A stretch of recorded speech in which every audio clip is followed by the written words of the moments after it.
Mummy મારા પપ્પા કેમ ગયા હમણાં 2 દિવસથી દેખાતા નથી. તારા પપ્પા કેમ ગયા એમ 2 દીથા હુતા ભાંગ પી આખા વરણનું એક હારે ઉપવાસ કરી લીધો છે. ઈ જ નથી ખબર પડતી. મહાશિવરાત્રિનો ઉપવાસ કરવાનું કીધો તો આખા વરણનું એક હારે ખાઈ લીધું. હા હાથ નથી થયા ને હજી ત્યાં કે મને થોડીક બટાકાની વેફર તળ દે ને તો વેફર તળ દીધી.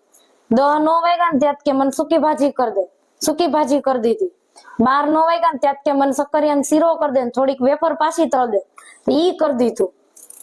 હજી તો નવરા નો થયા ને ત્યાં હજી બપોરના 2 થયા ને ત્યાં કે હમન સાબુદાણાની ખીચડી કરી દે તો ઈ કરી દીધી.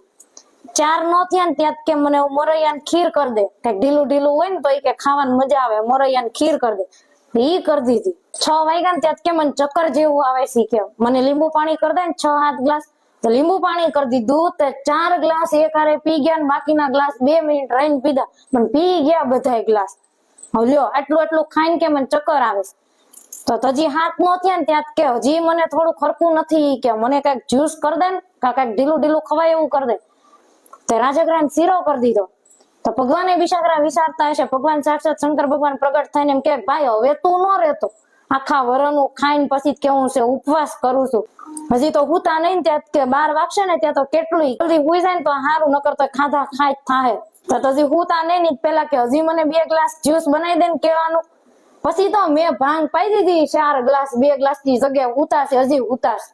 પેટ કર્યું ભંભોળ જેવું ખાઈ ખાઈ ઉઠાડ્યા જ નથી.